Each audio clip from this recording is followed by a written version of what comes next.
Today is May 1st. Happy May Day. Yeah, I guess this is May Day. We're 3 days away from Star Wars Day, which is always now just a recurring Disney Plus holiday.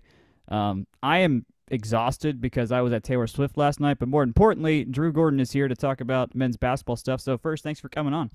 Yeah, absolutely. I'm excited to be here. I was at Taylor Swift. Jake, you were at Inman Park Fest, right? Yeah, I was there on Saturday. I was definitely out and about in the city yesterday. That was a gorgeous day. It was. But I was at Inman Park Festival, a thing I had not heard of before, like Thursday. But if you're in Really? Atlanta, I definitely recommend it. That's Definitely weird. recommend it. It was a lot of fun. It is a ton of fun. I posted a thing on Twitter. I think it was Friday or Saturday where I just took a look at the traffic on Google Maps and I was like, I literally can't get out of Midtown and buy a car right now unless I'm going west. Like it's impossible. Um, Good. Car bad. car This is a car bad, train but also podcast. Inman Park Fest, another music fest going on, or Amplify Fest was happening in Decatur, and then the Swifties had invaded, which includes me and everyone I know. So um, that show was incredible, by the way. I've seen a lot. I've seen I keep track of every set of music I've seen, and I'm up to 360 something right now. Um, and that was one of the greatest things I've ever seen. But that is not why we're here. We're going to talk about men's basketball initially because we got a lot of new transfers that came in the last week or so. Some that are announced by the team properly, some just reported by ESPN or Kelly Quinlan on Twitter. Their names are Ebenezer Dewuna, Kawasi Reeves, Amari Abram, Tafara Gapari, and Tyzon Claude. Tyshawn? I need a pronunciation guide on that one, Not but sure how to pronounce that. Yeah, somewhere in there. But we got a little bit of everything here. So, Drew, let's start with Ebenezer. Center, big guy. What do you got on him? sure. So Ebenezer Dewuna was the first transfer in. He played at North Carolina State last year, and the first couple years of his career. I think yeah, his first 3 years of his career was at NC State. Honestly, I was not too excited about this one. He doesn't really do a whole lot. He's played 10, 20 minutes a game the last couple years, but it doesn't really seem to do anything with it. He doesn't score fewer than 10%, or he takes fewer than 10% of shots when he's on the floor, which is Mm-hmm. really, really low. Um, Defensively, at least he doesn't put up a ton of stats. He's not a great rebounder. He's pretty good at blocking. So we'll definitely need bodies down low. So he is 6'11". He is fairly athletic. So I'm sure he'll get a lot of play time on a Yep. team that until he uh, committed had no big men. He did. He played a good amount of ACC minutes the last couple years, so he's at least got some experience. But he's not someone who will really change this team's fortunes, I don't think. It's a good depth piece more than anything, just because we're not going to survive without size at this point in any ACC or just college basketball regimen, save If whoever played Purdue in the first round, or who was that? Uh, Farley Dickinson, yeah, Fairleigh Dickinson. Unless you're Fairleigh Yes. Dickinson on a particular day in history, size usually wins out.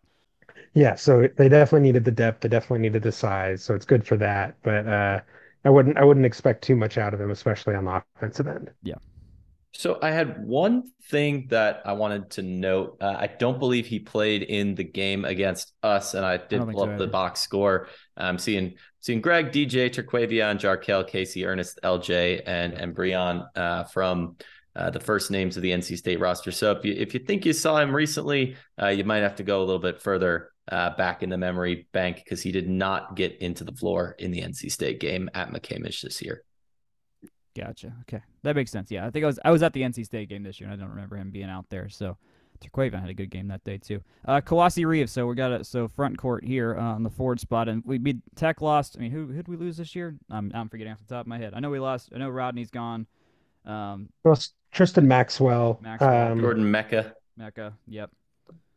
I Cyril Martinov, Yamarnov. Yep. Yep. and Yep. Fred's Paul Begatskis, Gatskis. and Davon Smith also transferred out recently. So basically, Yes. So many everyone who guys. didn't play So many guys. plus Davon Smith. Yeah. Yeah. Yeah. Who played a little bit less Um, down the stretch. No, he was losing a lot of playing time by the him and yeah. Rodney Howard were collectively on a very downward trajectory in terms of playing time in those last few weeks. Did we say Jordan Mecca? I thought I saw Yes. that Yeah, we too. said Mecca. Okay, Yeah. cool. All right, it's cool. All over the place tonight. All right. So yeah, next up is Kawasi Reeves. has played 2 seasons at Florida. He was a big time recruit, like high 4-star. Josh Pastner was after him. Mm. His first 2 years at Florida have been underwhelming. Um, he is not afraid to shoot the ball, that's for sure. You get him the ball, he will shoot it. The problem is he shot 26% from three last year Mm. on 130 attempts. So, Mm. over four a game, you got to be doing better than 25%. Jake, that's some Cameron You Swartz know, numbers right there. yeah, he got a lot of confidence, but you know, hopefully either he finds his stroke. He shot 33% his freshman year. So he can shoot the ball. So hopefully, he figures out his shot a little bit. That would help Mhm. a lot. Yeah. He gets the ball. He doesn't shoot a lot of twos. When he does fine. He's like 6'9", very athletic, rangy. So he should be a good defender. He should be a guy, I expect him to definitely play this year. He's got the skills, he's got the talent. He just, sort of needs to put it all into a game. Yeah. Watching his highlights, though, he kind of reminded me of Davon Smith in that even when something goes well, it looks weird. Mm. It looks like he's out of control, and then something just comes together and it works, Yeah. Yeah. So, um, that was a lot of the Uh, feedback I saw from Florida fans too, is he plays out of control. It goes too fast, but hopefully he can, learn a little bit, calm it down, and start hitting some shots. Just from his highlights, he looked like a huge weapon in transition. I mean, he's 6'9" and he was beating point guards up the floor. So, a guy who can do that will definitely be an asset on that part of the game. I uh I was gonna say when you say the control stuff, this is a sign of my age, but I always think Todrick Jackson. Yeah, that Maybe a too. little The unfairly early. to him, but yeah. Yeah, his freshman and sophomore years were a lot like that. Ball handling was an issue. Even the highlights that I saw of Kawasi, when he'd score, a lot of the times a defender would get the hand on the ball, but Kawasi would be able to corral Mm. it Hmm. and finish. Okay. So that's something for him to work on for sure. But I think he'll see a decent amount of play time this year. Especially, I'm assuming, we don't really know what kind of style Stoudamire is looking to run, but I'm Right. guessing it's going to be a little more small ball, a little more so, him playing the four, pushing the ball up the floor, that type of thing. So I expect him to play a decent amount this year. That's good. Yeah, we're gonna need the forwards up there as well. Jalen Moore will need a tandem guy up there. That's for sure. I remember from Stoudamire's first his introductory press conference, he mentioned guards are what wins games right now.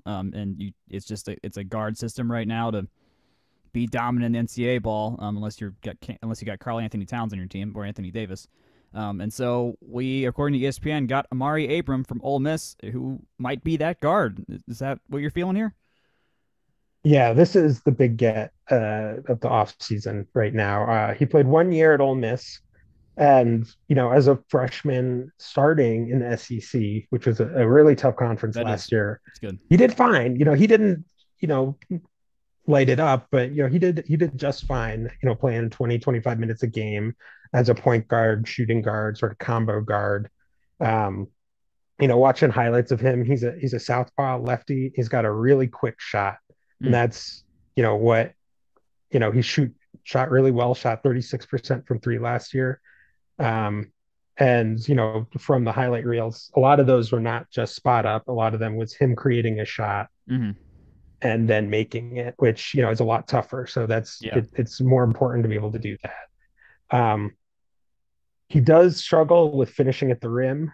Does not draw fouls at all. Mm. So that's stuff to work on.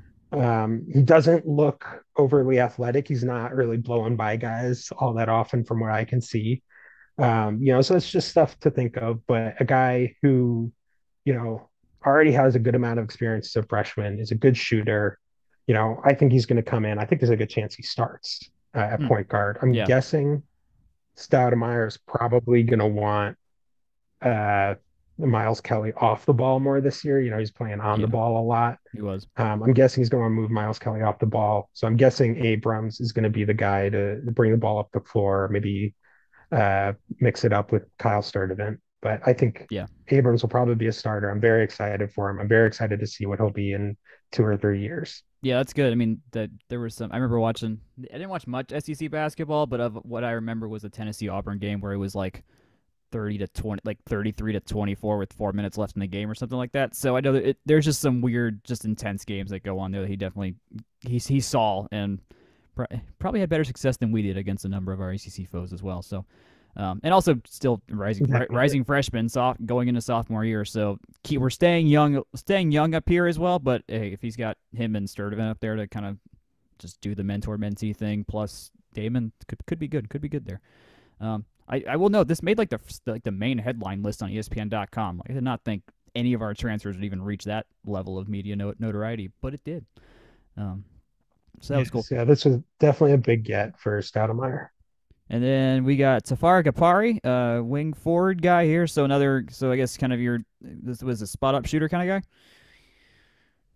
Well, so Kapari went to UMass, although he was a big time recruit. He's, a 4-star, had a lot of Power Five teams after him. I don't know why he chose to go to UMass. I think he went to high school up in New England. Okay. So maybe it was like a local thing. And, Stoudemire came from Boston, so maybe he had some local connections to get him here. But Kapari's first year at UMass was not particularly successful. UMass was not any good, and he did not play that much and did not do much when he played. His shooting percentage is, like 30%, which is not really what you want to see. But, he's tall, 6'9", very lanky, athletic. So there's some talent there. The UMass fans I saw online were saying he's very, very raw.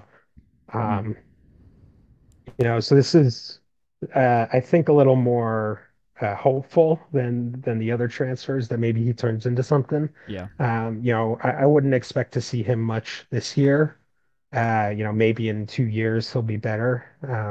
So he was a big time recruit. Maybe that's what Stoudemire's seeing and hoping he can draw that out of him. We'll see him at the Clayton State game, probably at least, assuming that happens. Yes, for sure. Like he went to the South Kent School, which is in South Kent, Connecticut. That was his high school. So, I've never heard of that, even though I've not heard of it. Grew up in Connecticut. The website has a very we're a fancy private school that 5 people get into kind of vibe, but that's just the website. I don't know what the actual reality is there. And then lastly, Tyjon Claude, power forward center guy.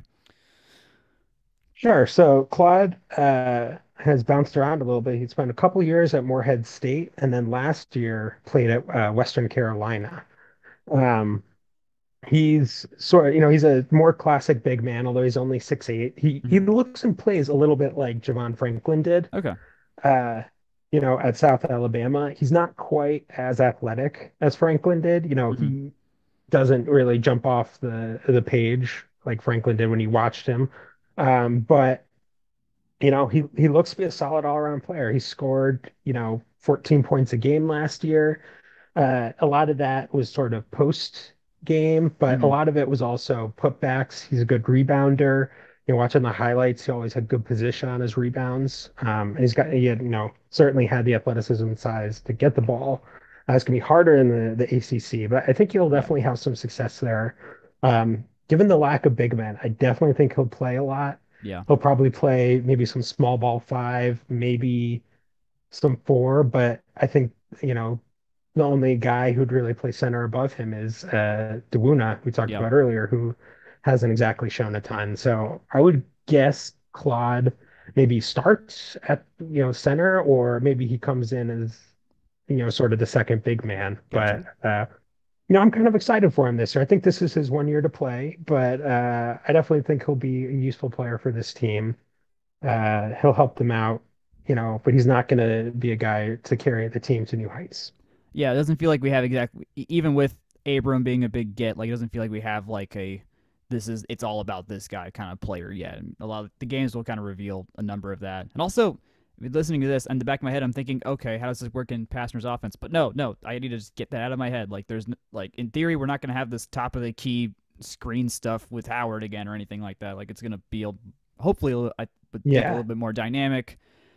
There is no Pastner offense anymore. There is none. Yeah, there's just just offense. So I'm excited to just see offense with nothing listed under it right now. We don't know.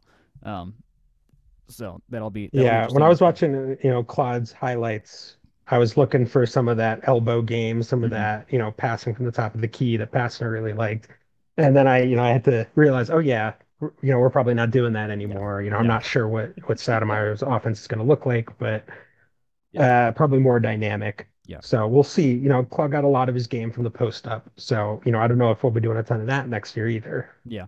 So I'm interested to see what we do with him. As of now, we got these 5 guys right now. Who knows if more come in?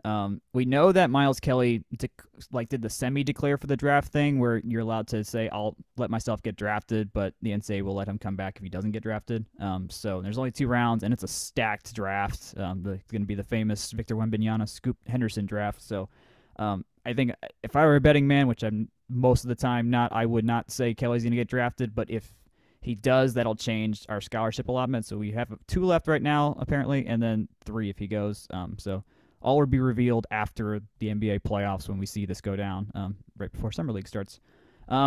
Before you go, do you have a temperature check on Stoudamire? How have you just what you've picked up between what he said, his appearances, how he's been recruiting? Do you have like a quick assessment of where he is right now for yourself? I'm middle of the road. I'm not really sure. This hasn't been exactly, a top-notch recruiting class so far, but it's still going, obviously. Yeah. We still got 2 scholarships open. We don't have any freshmen coming in right now. True. So I'm guessing he's looking hard right there to get some last-minute guys. With the transfer portal, there's still tons of guys out there. So, it's not over yet, but so far it's been a little underwhelming. But it seems like he came in not fully prepared to hit the ground running. It took him a while to hire any staff. True. It took him a while for the transfers to start rolling in. So, maybe as he gets his feet under him, things will start to pick up. I don't think I ever expected next year to be very good. I think 2 years from now, though, the team could be very good. And, I'd like to see this year some player development. Maybe some big wins would be nice, even if we got some bad losses in there. But so far, I'm hesitant to say anything. Yeah, no, I don't think I've seen any reason to be overjoyed yet. But he hasn't played any games yet, so the games will say a lot in terms of just demeanor and all those various things that we could tell under Pastner were just kind of falling away. Even if Pastner was using the power of positivity by Beth Cabrera, there's just still moments where it wasn't there. So how Stoudamire, I don't know, it just creates a culture. We'll probably tell a lot more than the actual like play itself over the first few games. That is all I've got for you, Drew. Do you do anything else? I mean, so you write for From the Rebel Seat. If y'all haven't seen his writing about our men's basketball stuff, do you do anything else that we should plug before you head out? I do not know. What's your favorite band? We'll go with there. We'll go there. Oh man, I don't listen to that much music. You're putting him on the spot, Jack. Jeez, I know. Also, I hate it when people ask me this question too, because I'm like, it changes every 4 hours. I couldn't tell you. So, anyways, this is also a beer podcast, Jack. Come on. Oh, it's true. Yeah. What? Oh, yeah. Give me your favorite Chicago brewery spot. Oh, awesome. I like Off Color Brewing. Especially their beer Apex Predator is fantastic. Their cans are great. They're all black and white, and they've got fun art, and very much recommend them. That is cool. I did. What have I been to? I went to Lagunitas the last time I was up there, which was fun to just see a big old massive warehouse brewery. But that'll be on the list. Coolio. Thanks for coming on. All right, Drew. Thanks for having me on, guys. All right, shifting over to golf. Not much there, but just want to touch on what we have. They're going to announce the NCAA regional selections on Wednesday, or not selections, but just where we're going to end up going and who we're going to end up playing. And then today there was a U.S. Open qualifier in Stockbridge, Georgia, that Connor Howe, Andy Mao, Hiroshi Tai, and Aiden Tran all participated in. Yeah, I do have one thing on the golf regional. I didn't know that there were golf regional bracketologies out there, but there Oh, I did are. see Thank the main account had posted something about that. Yeah, Brentley Romine, shout out Brentley. Thank you for doing this. He did put together a whatchamacallit, a bracketology. Georgia Tech is the 2 seed in the Salem Regional, hosted by Okay. Clemson, not Salem, Oregon, or Massachusetts. It is Kiowee Falls, Salem, South Carolina. North Carolina is the 1 seed. Georgia Tech is the 2 seed there. So, presume that they're given the regular season results, the decent amount of sway there. Other highlights: San Diego State, I believe, is the automatic qualifier out of the Mountain West. Of course, we got Clemson, North Carolina, A&M, Georgia Southern, Arkansas, Purdue, New Mexico. We already said Clemson, and then you've got Furman, MTSU, and then 3 automatic qualifiers out of some assorted mid-major conferences. So again, just bracketology. Take it with a grain of salt, but that is worth knowing as you keep an eye out there. Good to know. At least they're playing local, not going to fly out somewhere far. But they're on the jet usually, man. I mean, if they end up in like Arizona or something, like that's still not bad because they play in Scottsdale all the time. So they've got some reach in the West Coast, which is a quasi spoiler for about 45 minutes from now on this podcast. Ain't that the truth? Let's shift to the NFL draft. We had only one guy drafted. That was Keon White. He got drafted by the Patriots in the 2nd round. And then 3 guys got signed after the round. So, the quote-unquote round 8 signees. Charlie Thomas and Hassan Hall both went to the Browns, and E.J. Jenkins went to the Jets. Man, Aaron Rodgers might be thrown to E.J. Jenkins. That's a thought. That's a thought. I mean, I refuse to comment on Aaron Rodgers. He has been nice to me in fantasy football, but also very mean to me in emotional sporting contexts. So, it's a mixed bag, but congrats to the lads, especially UDFAs. They work hard, and they do. That's something that can, you just got to get your foot in the door. Biggest swimming cliches: if you have a lane, you have a chance. And now these guys all got their lanes. So that's what you want to see. I'd be remiss if I didn't also mention that Jahmyr Gibbs got drafted by the Lions. He did have a Georgia Tech helmet in his like little pod where he was sitting for draft prep. The Lions traded They traded away a Bulldog to draft a Yellow Jacket. Quite a thing to do. Jahmyr, who? Just kidding. Hey. I wish him all the best. And then the Falcons got Bijan Robinson, which notably means that 2 Tashard choice running backs basically have high running back positions now at division competing teams. So the Tashard school of running backs is thriving right now in terms of the launch to the NFL. So good stuff by him, and thankfully the Falcons got one of them. Men's tennis, we'll do both tennises because there's not really a women's tennis update right now. The All ACC teams got announced for the guys. Andres Martin was 1st team in singles. Martin McDaniel was 3rd team in singles, and then the 2 of them combined in doubles got 2nd team. So a little bit of everything there. Andres Martin very deservedly 1st team there, and so on. And then the women, I don't know do you know when NCAA stuff gets going? I haven't checked on that, but they didn't play this past weekend or anything like that. I think it's in a week. I'm just going to pull it up because it's on the site, and I'd rather actually say the right thing. Oh, no, they've been selected. It is breaking news. Let's go. Let's really go. Get a chance to break news here. I was like, I've got a gut feeling about this. But they're making their 23rd appearance in the NCAA tournament. It's an at-large selection, of course, because they did not win the conference. In a row. In a row? Really? I think it is. Is it not in a row? I should know that. I haven't digitized. This is the one media guide I haven't digitized yet, Jack. All right. Don't hold us to that one then. Yeah, number 17, Georgia Tech. So they're a 2 seed in Florida's regional. Jack, do you know why? We got UCF, who we just saw like a month ago. But do you know why it is significant that we are headed to Florida? Oh, well, I mean, that's where softball got thrashed last year. We know that. I'm thinking tennis in particular. You're thinking more Tennessee? Oh, I don't think my tennis history might not be up to speed in this department. All right. Well, I'm going to toss out a name. I'm just going to look up tenure here real quick. But have you ever heard of the name Brian Shelton? Brian Shelton, in passing, not that I've studied. Granted, he is the men's tennis coach at right, yeah, at UF, but he was the women's coach at Georgia Tech. 13 seasons, led Tech to our only national title. That is, okay, in an NCAA recognized format. Yeah, well, I guess selectors and all that. Football, I got it. We got 4, but this is the one. This is the one that's the NCAA shaped trophy. Yes, we have that trophy. Of course, he was also phenomenal as a pro and also as a student. But yeah, no, Georgia Tech legend, I think is the way to put it there. And of course, actually it is 23rd straight, because now that I'm remembering all this stuff, Shelton led Georgia Tech women's tennis to its first one, and he was hired in 2000. So it is impossible. There's only been 23 since. So yeah, yeah.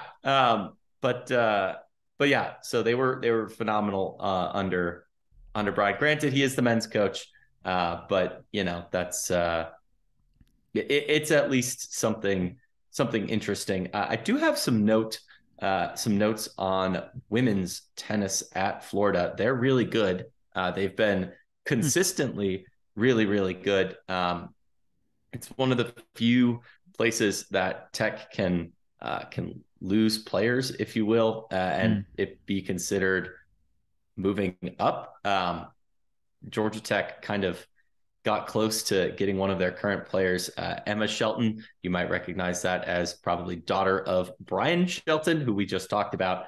So that's, I guess, one thing to kind of keep in the back of the mind. And then I'm going to turn the clock back because I thought she was still on the roster, but it just means I'm getting old.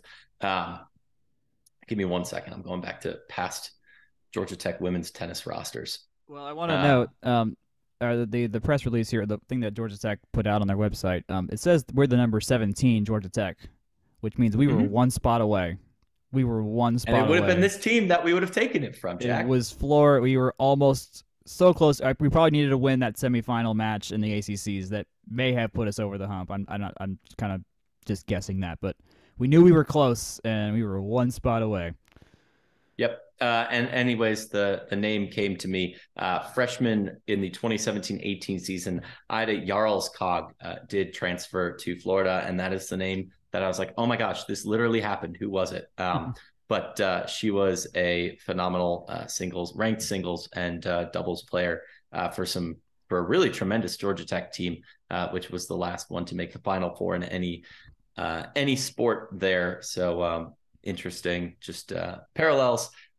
Have we played them that much? Not really, but just in terms of the tennis lore, if you will, I mean, based on Shelton alone, that's a pretty significant thing to note there. In the women's NCAA bracket, the one seeds, if you want to put it that way, are North Carolina, which is who Georgia Tech would likely square off in a super regional if so qualified, and we would play in Chapel Hill. The others are North Carolina State, the Texas A&M Aggies, and the Athens Community College Bulldogs. Hooray! That is those are your final four, so to say. If it goes chalk, would be North Carolina against Georgia and NC State against Texas A&M. So there is a world where we've got an all research triangle final here in Orlando at the USTA National Campus. So that'd be something.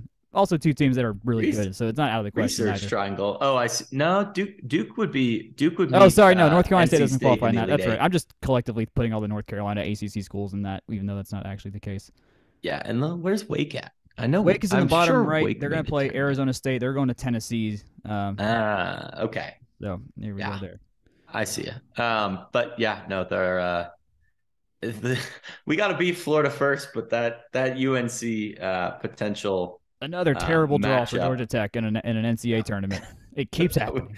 That would be not very fun, but got to beat UCF and Florida first. But I will say UCF making it in at number 38. That's probably one of your last few at-large bids, they were 11-11, and Yeah. I think that speaks to scheduling really well, especially when it comes to tennis. South Carolina made it in at 13-10. Its point is, it's very possible to make the tournament right in at 500. Vanderbilt at 15-11 jumps out, another team that always schedules really well. Florida A&M and 11-11. Great teams. So yeah, exactly. That Florida A&M might be an auto bid. Yeah, that might be auto. That feels a little auto-y to me. Yeah. So. But yeah, you know, Arkansas at 12-11. You just got to schedule well and, you know, play the cards as they lie. You know, North Carolina is the number 1 team in the country, and it's been very good for a very long time. But gotta get there first. Do gotta win the matches to be the best and to beat the best. Before we move on, let's hear from section 103. Yep. Section 103, as always, is the very fine podcast sponsor of this very fine podcast, if we do say so ourselves. Not much new from them, so we're just going to talk about the same old. And in the case of the same old, I do want to highlight the thing that they've been doing since day one. That's the ATL logo. And you can get it on a lot of cool different things, from sweatshirts to T-shirts, women's cut, men's cut, gold, navy, all of it. They've got great products across a bevy of things, but it would be a shame to forget, you know, classics, ATL logo, the Georgia Tech word mark, and the GT, you know, and the classic just Tech branding as well. As always, you can find them at section103.com and at section103 on Twitter. Free shipping on orders over $70 every single day. Coming back, I was just looking at my wristband from Taylor Swift last night. They give you the tab. They pull a tab. You can pull a tab out and it lights up, but you can keep the tab and you can keep it lighting up forever, turn it off as you want. So this might become useful for me when I take a casual stroll across Britain in a couple hours. We'll see how that goes. Show is incredible. That's not about this though.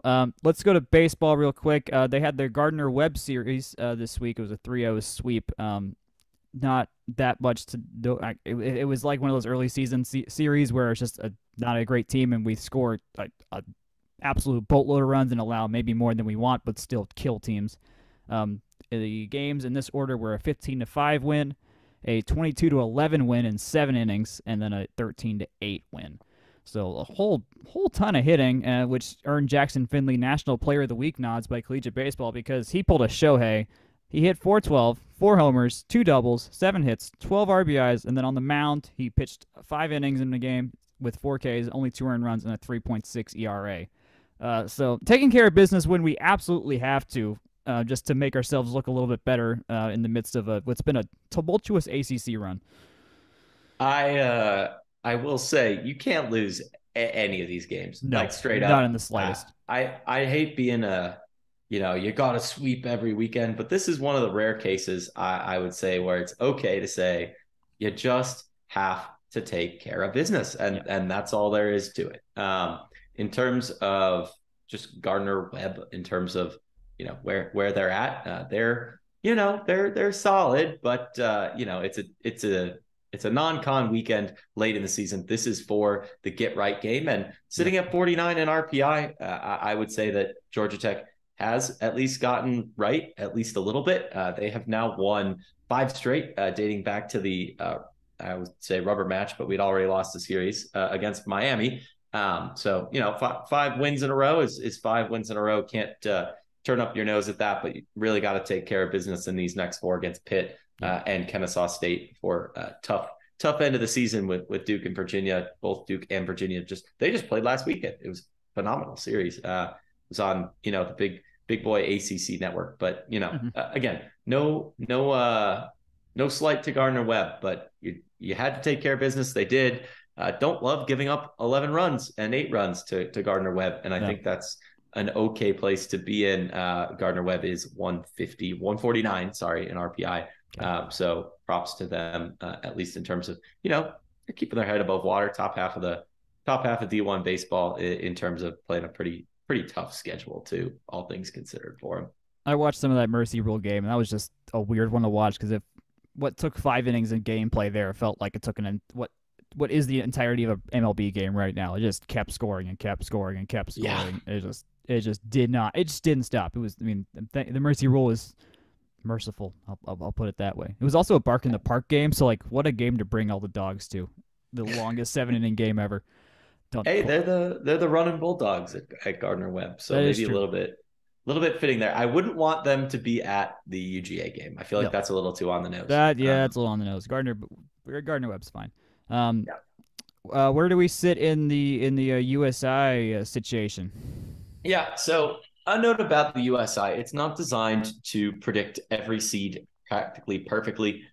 That's a little too manual, and this is something that needs to apply to a bunch of things, which is why I currently have Michigan State hosting a regional. I don't think that's right. I don't think that's going to happen, but I do think they're worthy of consideration for an at-large, and that's really where this all shakes out. In terms of Georgia Tech, we are currently in the field, so that's fun. That's good. But in terms of our overall rank, we are currently sitting at 45th, a little bit higher than our RPI. Georgia Tech gets some credit for having a solid strength of schedule and have taken reasonably care of business against what is, by all means, a fairly tough schedule. I mean, there's not many teams that can say that by the end of the season they'll have played, 6 weekends against teams in the top 25. That's 18 games worth. But that also means we've got 6 games left against some really quality competition that would allow us to firm up that position just a little bit. Currently 5-7 against the RPI top 25, and another 5-7 against 26 through 50. But Georgia Tech gets a bit of a boost in terms of the metrics and the weighting by virtue of being 12-0 against the RPI 101 plus. So, for all their faults and for all their lack of, big marquee series winning type weekends, Georgia Tech has at the very least kept the bottom from falling out. And that's kind of what we've seen this team do, right? I think the Gardner-Webb series is a great encapsulation of it. They've beaten at the very least the teams you absolutely cannot lose to. I think if they're, staring at having lost a Tennessee Tech game or a Miami of Ohio game or a Gardner-Webb game, that probably looks a little bit different, but yeah, you got to take care of some business against Mercer and Pitt, and then a series win against Duke or Virginia, I think would be pretty necessary. Again, this is all a talking point thing, right? I'm no expert here. This is still a system that we're kind of ironing out as we go. So that's worth noting as well. Georgia Tech is 8-13 in conference. I think I'd be a little bit more confident about prognosticating if that got up to about 14-16. I think that would be like, all right, like we're talking, boys. Yeah, that's just one thing to keep an eye on. Another thing I do want to note is standings, just because it's always good to know where you're sitting, looking towards the end of the weekend. I accidentally clicked on softball, so give me 1 second to flip over to baseball standings on the ACC site. Georgia Tech is 8-13, as noted. They're currently last in the Coastal. That is with an extra series in hand relative to Pitt, who's 8-11, which is kind of a weird number because it's not divisible by 3. So I don't know what you're doing, Pitt, but figure it out. But they are currently I was going to say they're currently ahead of only Florida State, who is 6-18, but Louisville is 9-12, and NC State is 8-12. Okay. Certainly some ground that can be made up. So right now, Tech's on the outside looking in terms of making it. So I don't think I think it's putting the cart in front of the horse to be talking about postseason, even if we are by some guy's metrics the last team in the field. Oh man, that's long way to go. I wouldn't be too confident in that. We got to make it to the ACC tournament before we start. Gotta win games. And the first opportunity we have after this comes out is this weekend against Pitt. That'll be here in Atlanta. 3-game set. I will note that there is graduation on Friday. There is graduation on Saturday. So if you're coming to either 6 o'clock game, just be aware that there's going to be some in and out on both of those days. I'll be around on Saturday because my brother's graduating. Woohoo! Let's shift to softball. This was their last weekend of scheduled play for now. It was senior weekend for Blake Nelliman, Emma Kauf, Chandler Dennis, Megan Cassidy, and Caroline Davis. They played North Carolina. They lost the series 2-1, 5-3 loss in game 1, 12. They won 12-5 in game 2, which thankfully was the day when all the parents showed up for senior day activities, so they at least got a win out of it, which was nice to see. And then game 3 was a 4-0 loss. Don't want to. There's not much that has really changed here, I would say, in terms of how well they're playing or anything like that. It basically you got to use both Nelliman and Dennis to get through a game at this point. There's some good hitting. Megan Cassidy, or no, was it Cassidy? No, it was Emma Mangini she's vaulted herself into a really good spot. She hit a grand slam in that game 2 win. And she's just been raking. She's earned the cleanup role she's either hitting third or fourth, but she's been earning it a lot in these last couple weeks or so. Yeah. Good stuff there. We don't play this weekend. We're done with ACC play. We had a series in hand on everybody. There's a bunch of ACC teams playing this coming weekend. Notably, we're 10th in the ACC, and there's only 10 spots available in the ACC tournament. The way we qualify is if NC State doesn't win 2 games this weekend, and they play at Pitt. And we beat Pitt twice at Pitt. So this is going to be dicey. This is going to be real dicey to see if we make it in. And we can't play any more games. We have nothing left. So our fate is purely in North Carolina State's hands. We really needed to get 2 wins to kind of lock ourselves into at least a much more comfortable position, but only win one win in the process. So, and I believe our Universal Selection Index does not have us as an at-large at this point. It's currently loading because all the updates I pushed in order to paper things together to get us through to the end of the season made the script a lot slower. Well, when I checked on Saturday during the game, it had us out. So I would assume not much has changed. It's almost certainly still out, going 1 and 2 on the weekend. I think it is worth noting that Tech did get a fairly hard slate. Yep. But you gotta win the games that you're playing. There were not enough upsets there. You have to just get a few of them, and we got Auburn, and just that was about it. Yeah, and I mean, and if you look at it, there's great teams. There's great teams on the schedule and all that, but you gotta pull one out somewhere if you want to make the big dance. Kind of talking just a little bit while it continues to load. Florida State, Louisville, Duke, and Clemson are all sitting with single-digit ACC losses. I don't particularly, in my sports watcher opinion, not necessarily the math opinion, think that Tech is all that different of a team than Virginia, Syracuse, Notre Dame, and maybe even North Carolina. But, it's kind of one of those why you play the game type situations. Yeah. Georgia Tech, now that it's loaded, is comfortably out, I think is a fair way to put it. Okay. They're neither last 4 out, nor next 4 out. So they need to essentially make the ACC tournament in order to get up from 66th into a hosting spot. They need to make it and then really make some noise there, potentially even win it all. Which they got to. That's a pretty tall task based on getting the semifinals in South Bend feels like a necessary factor to even have a shot here. If not, as you said, just winning it all outright. So I mean it's tough, right? They played a heck of a schedule, but when it comes down to it, you gotta put pedal to metal and get yourself into a place where you're playing meaningful games, late in the year. I will say, in terms of other ACC prognostication, in terms of NCAA, the aforementioned Florida State, Duke, Clemson kind of have themselves in a spot to theoretically be hosting. You've got Louisville, Virginia Tech. Let's see who else here. I think there's one more.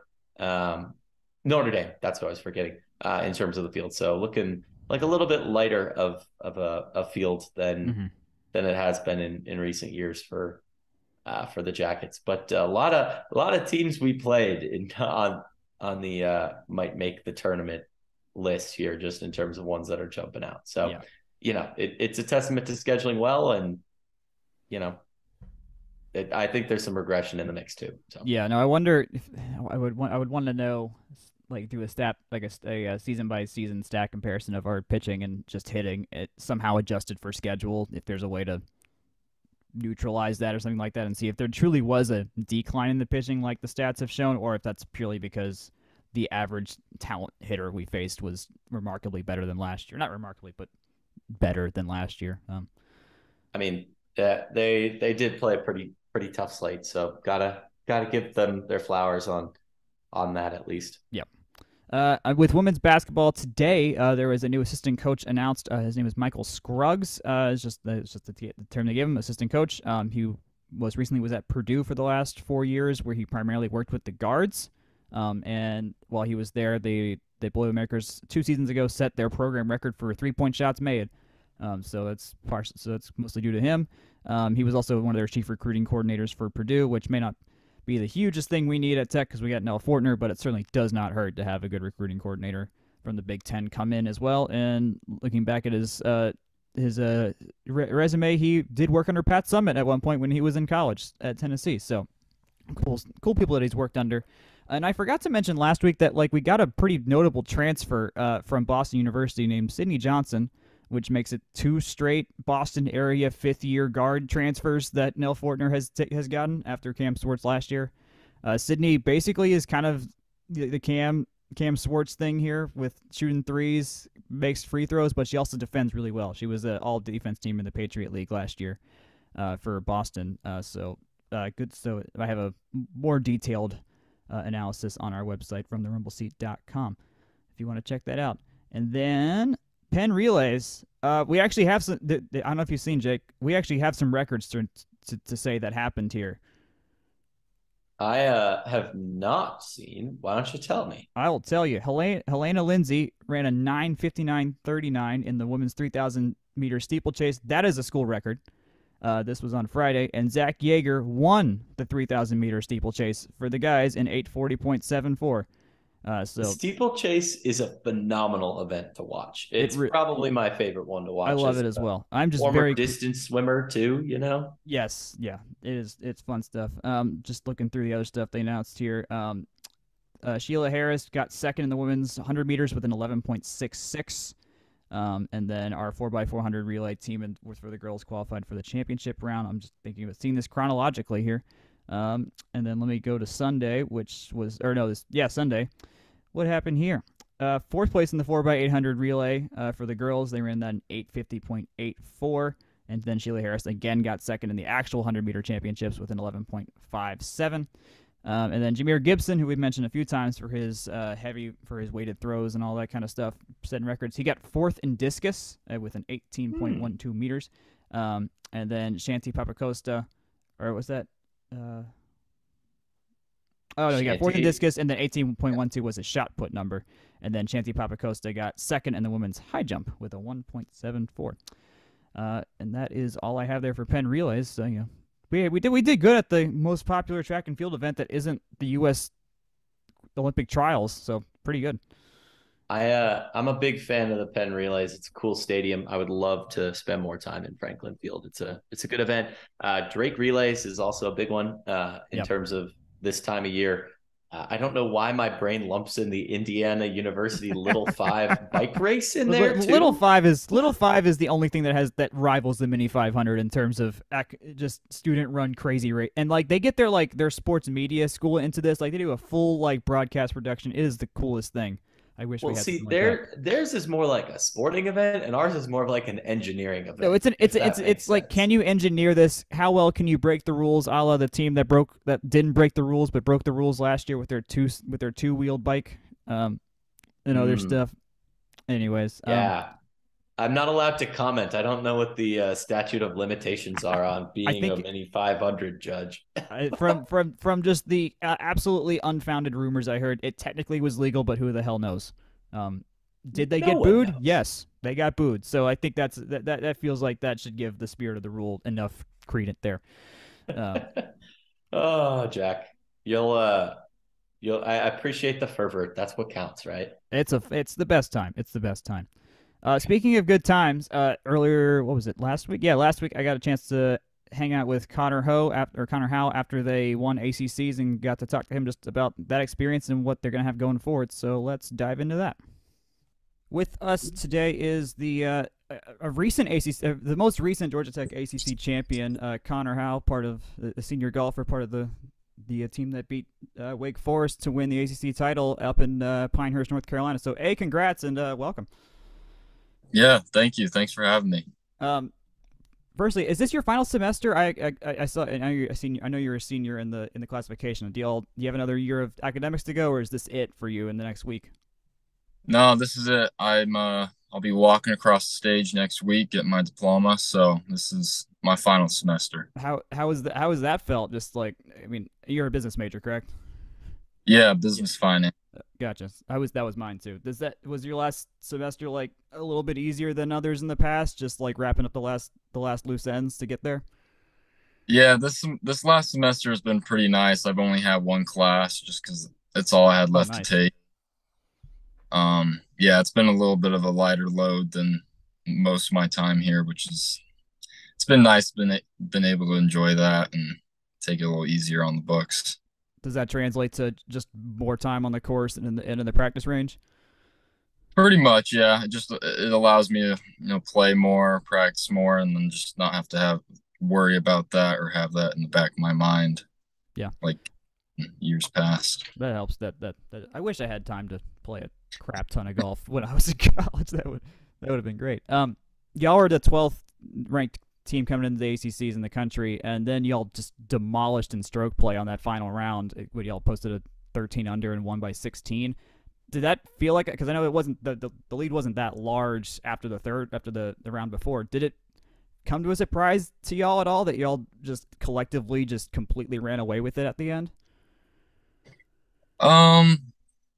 I mean, I don't want to say it's a surprise just because I believe that we're one of the best teams in the country and that we have all 5 of the guys that we had playing last week can, go win that tournament. And we all just ended up playing well that final day. And, yeah, it was definitely cool to see that we, won by that margin. But, no, I don't really see it as like much of a surprise just because I believe in what we're capable of and we just let it show on the golf course. And you had that, you shot at 66 that final day with that 5 birdie run in the front 9. What does that feel like when you're playing? You catch that kind of really good stretch of holes. How different does that feel? And like, does it become?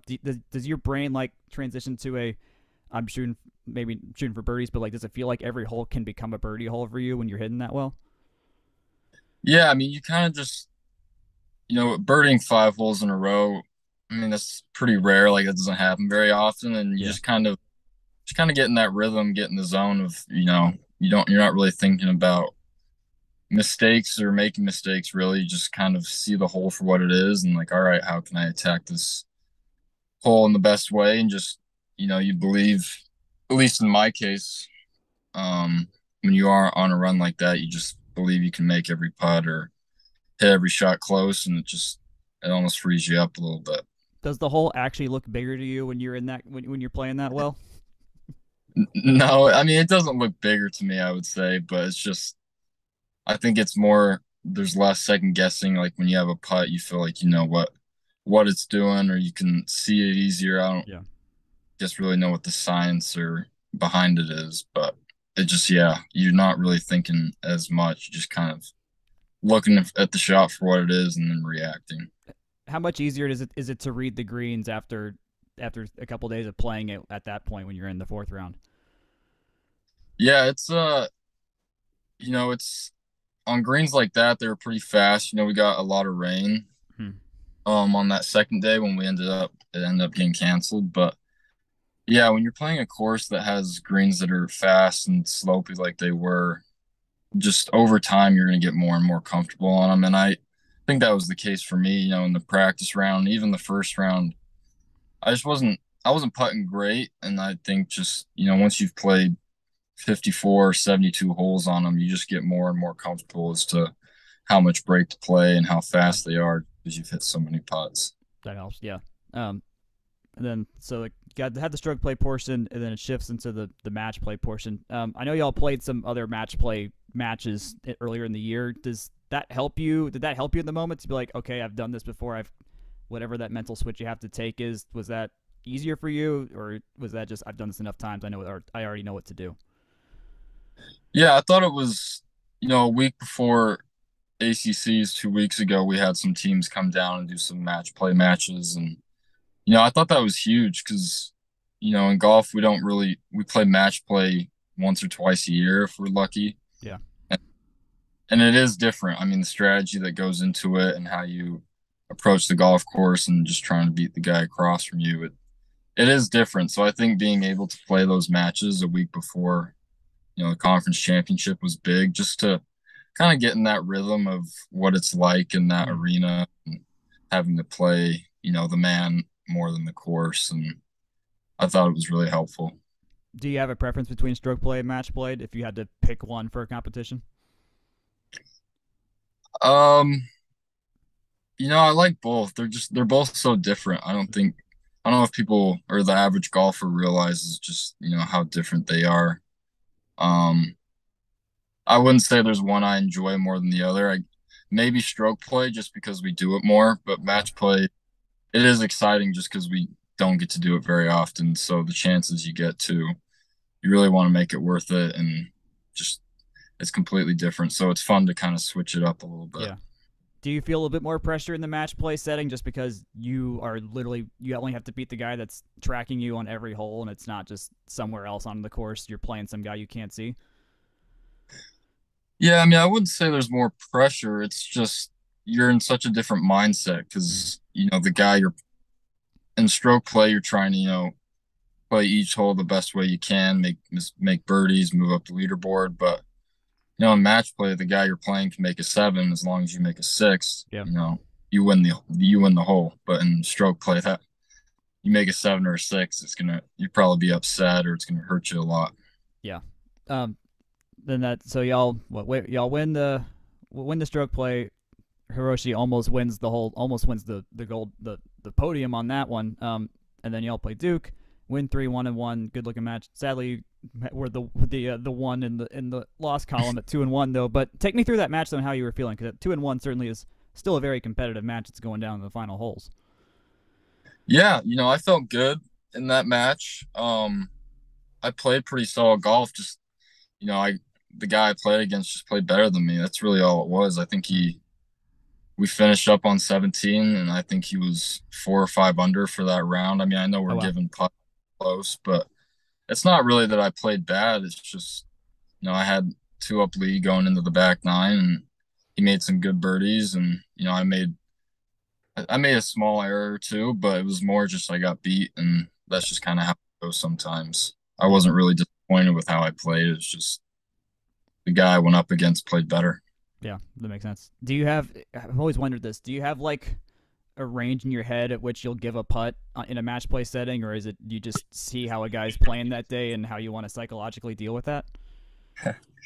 Yeah, I mean, usually if it's inside 2 feet, it's pretty much an auto. Yeah. Give him the putt. Sometimes if it's a 3-footers, if it's got some break in it, you'll make them putt them. Or everybody's different. Some guys want to give putts early on, so then at the end they haven't hit a 3-footer in a while, and then make them hit them. But even that match with Duke on the first hole, we both had like 2.5-footers, and we went good. Just kind of wanted to get the match going, and didn't want to have to make each other putt them. So I mean, everyone's different. My strategy just, if it's within 2 feet, I'll give it to them. But other than that, usually make them putt them because it doesn't hurt.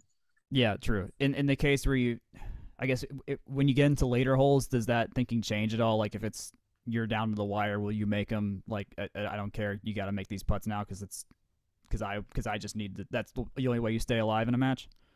Yeah, pretty much. And you'll see that if you watch match play, even if it's to close out the match, if it's 2 feet, usually guys will make them hit the putt just because 99% chance they're going to make it. But I mean, it's your only hope of, sometimes surviving and keeping the match alive. So you'll make them putt them. Makes sense. Are you keeping track of the other matches while you're playing those? Like, do you keep track in the back of your head of like, okay, this is where we're currently standing, and or is it just you're only focused on your match when you're playing those? Yeah, I mean, I'm pretty much just solely focused on my match. Out there they had, some scoreboards like at the turn, and they had one on 16. So I could kind of see at those moments how the team was doing. But, it's really, I'm just focused on what I'm beating my guy and what I Yeah. can do, because there's nothing I can really do to change the outcome of their matches. I'm rooting for them, but I try and keep my focus on the guy I'm playing. And yeah. Yeah, that makes sense. And then y'all get through Duke pretty easily, and then Wake Forest rematch of last year, and it's a championship day. Does the fact that's a championship day weigh into your mind at all, or is that just another day on the course for you? Yeah, for me personally, it just felt like another day on the course. There wasn't like a ton of nerves or anything. I mean, I was first match off, and I thought, maybe there were a lot of people on the first tee, and sometimes that first tee shot is a little nervy, just starting the day off. But Yeah. I really was kind of surprised, I wasn't feeling a ton of nerves. I was just ready to go, and we obviously really wanted to play well and win, and which we did. But it was more, I think it was just focused on the match at hand and didn't let the outside stuff affect me very much. Did any of last year's match with them at all come into your head? Was that like a motivational tactic to be like, hey, they got us last year, let's get them this year?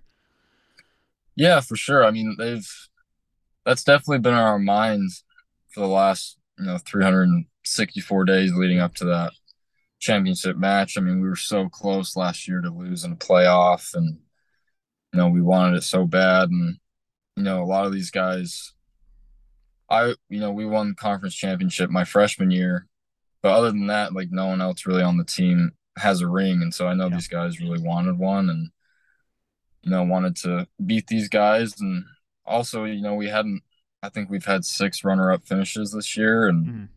so we're hungry and wanted that win really bad. And I think that definitely played a factor into going into that day, and I don't want to say wanting it more, but I mean, every guy on our team wanted to win pretty badly. Yeah. And I guess, I mean, you've mentioned that y'all, before we talk, like, y'all feel like y'all have one of the biggest team in the country, and pretty much any day should be winnable. How winnable did it feel that day when you got on the tee? Yeah, I mean, it felt, it's right there. It's a weird thing because you're so close, but Yeah. being in match play, it's not the same as stroke play. Because I mean, stroke play we had played so well and beat the teams by quite a bit, so you have that in your back pocket, like confidence wise, knowing like, hey, we've played better than anyone this week. But Yeah.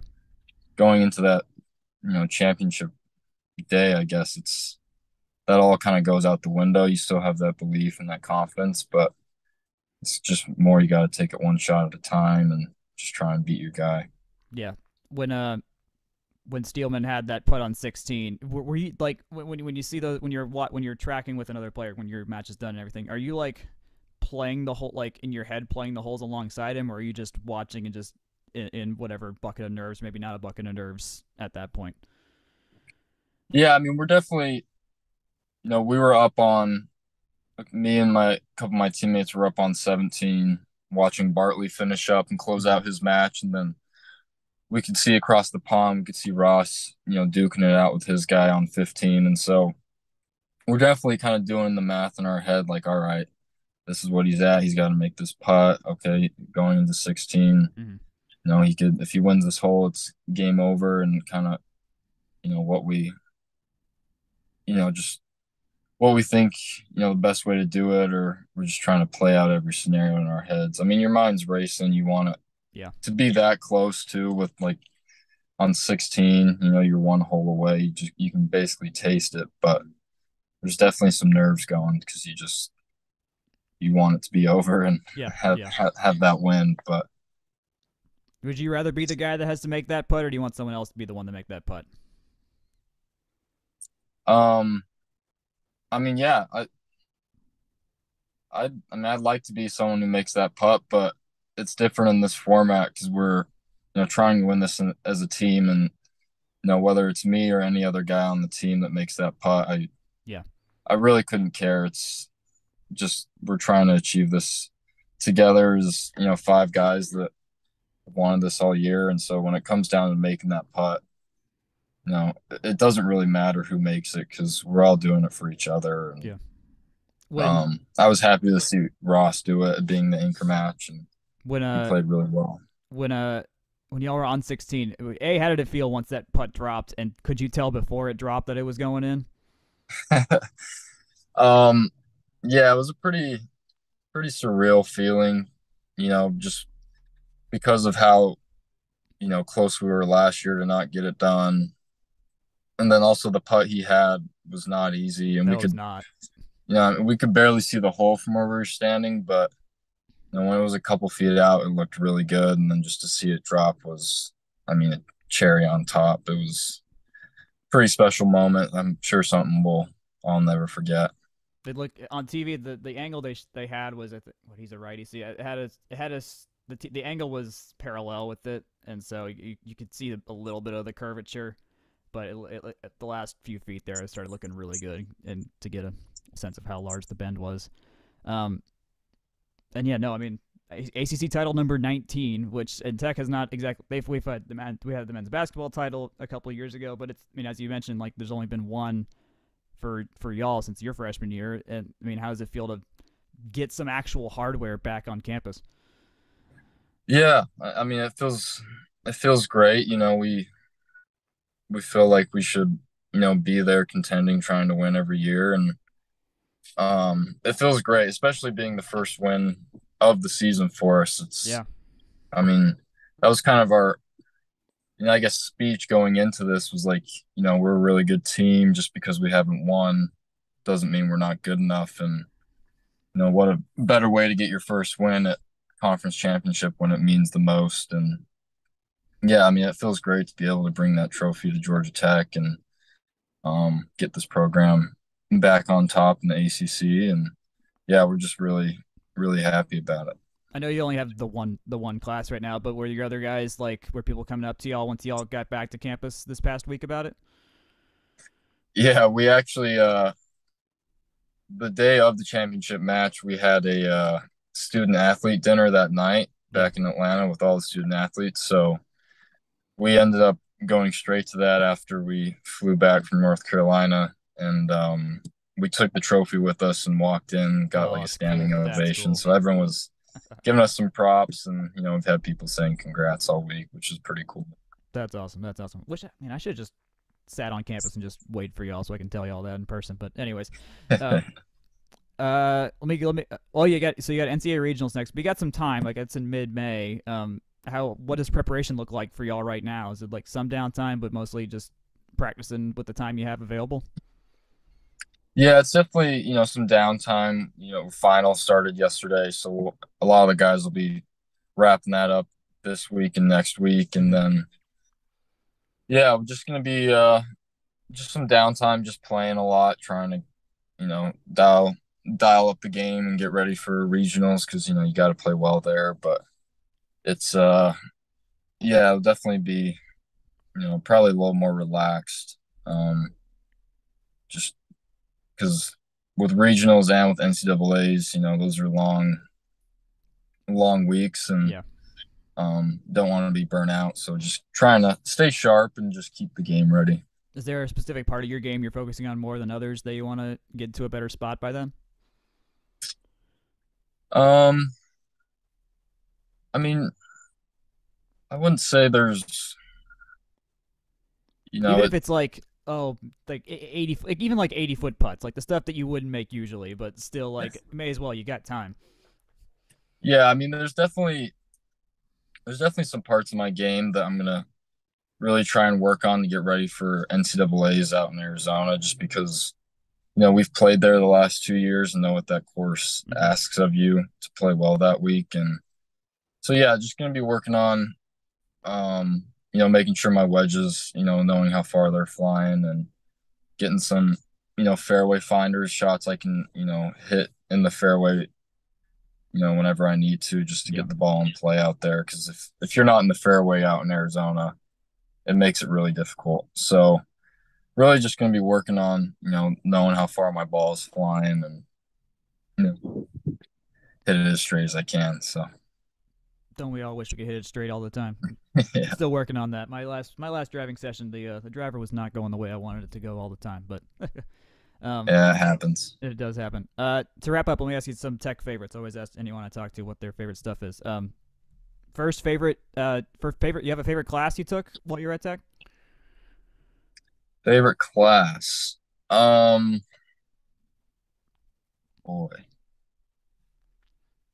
The class I'm taking right now, actually, in my final semester, has been interesting. It's called corporate restructuring, just talking about like mergers and acquisitions of companies. Oh, that's cool.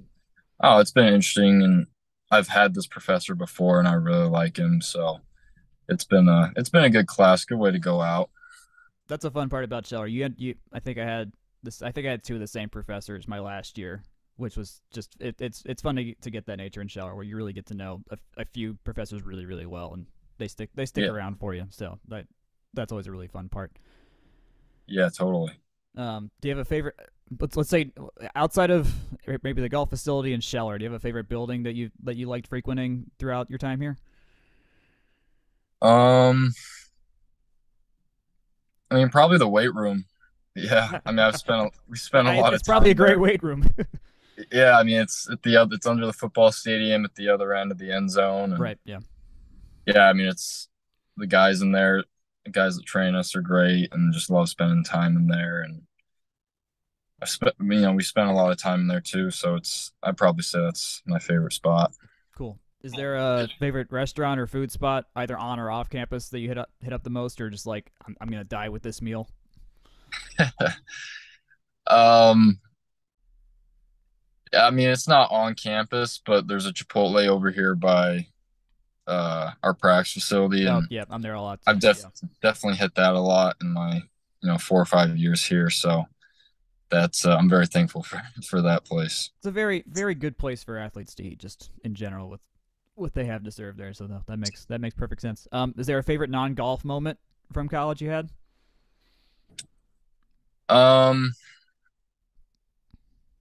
mean, I wouldn't say it's with the golf team, just especially this last year, whenever we're traveling on the plane or in the airport, we've just been playing a lot of cards together, and I really enjoyed doing that. Just, we're hanging out. We were in Hawaii for a week, and every night we were playing cards for 3-4 hours, and nice.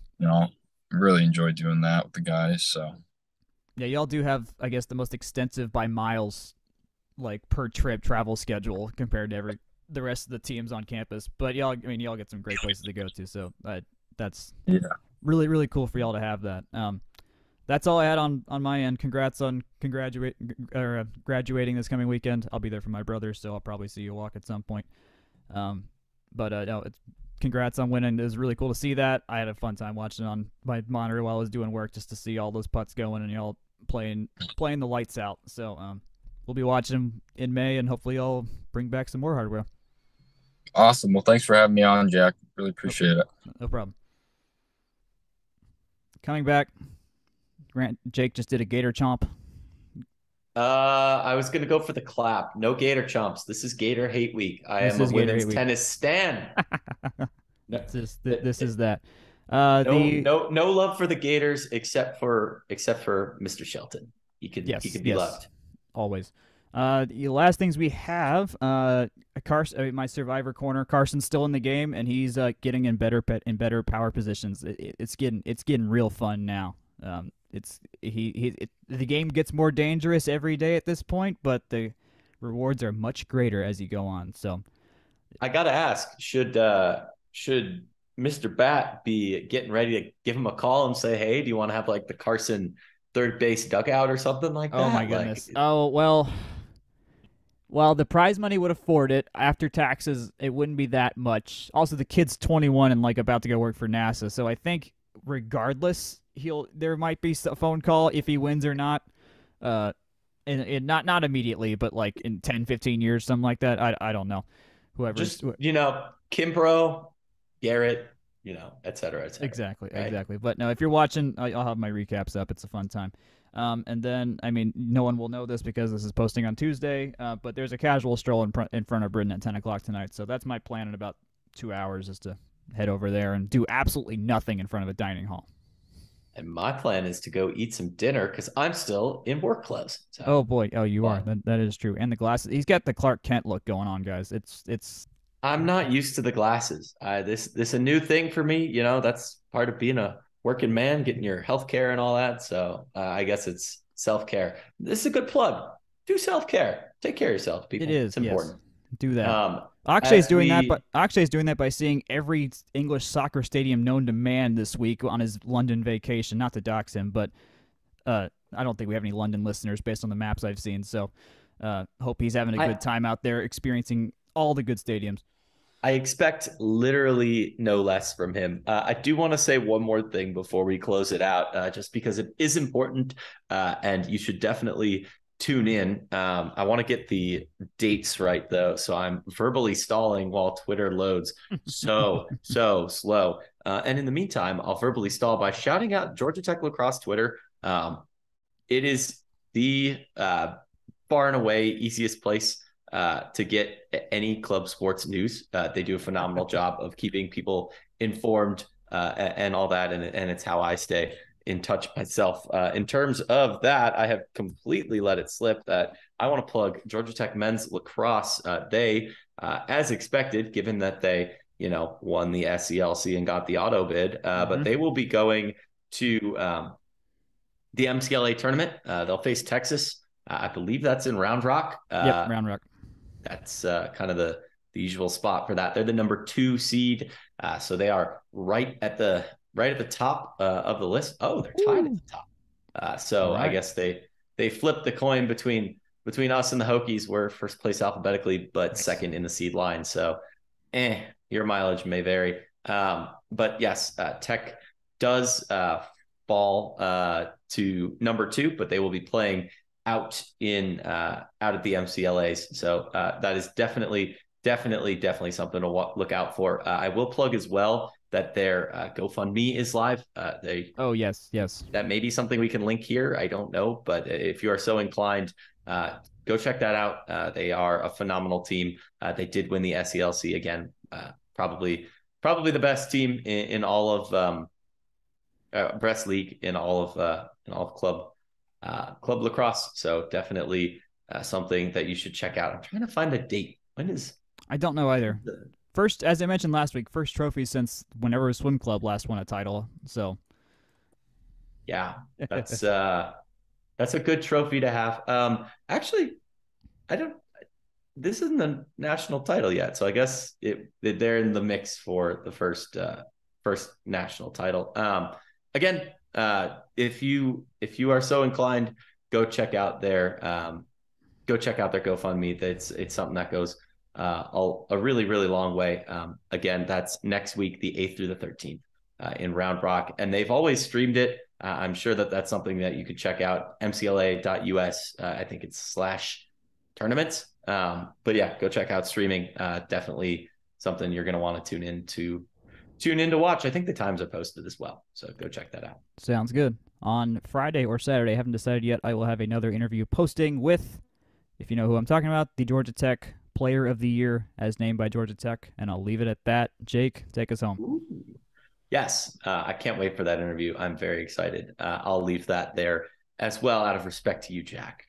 In terms of places you can find us, from therumbleseat.com is the very best place we post these fine podcasts, as well as a load of articles. It's a little quiet now because it's the springtime, but football season's where we make our bread and butter, but we'll be having the 100 days to kick off here sooner rather than later. Wild.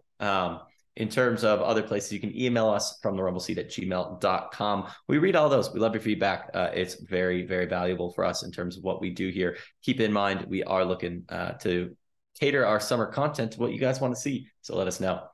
In terms of other places, you can find us at FTRS blog. I'm at Jake Grant 98. Jack is at Jack Nicholas. You can find Section 103 at Section 103 on Twitter and section103.com as well. Don't forget about them there. Fine Georgia Tech apparel. You can find us on Facebook and Instagram at From the Rumble Seat. We love all the engagement we've been seeing, especially on Facebook lately. So thanks if you're a part of that. And again, be sure to recommend all of those vital sources for this content to all your friends, family, and Georgia Tech fans, wherever you may find them. In terms of this podcast, you can find us wherever fine podcasts are sold. Leave us a review, rate, subscribe, all that good stuff. It helps us out against the wonderful algorithms that determine where this lands. But in the meantime, we're thankful that we landed with you. Thanks for spending the evening with us. Good night, good luck, and go Jackets.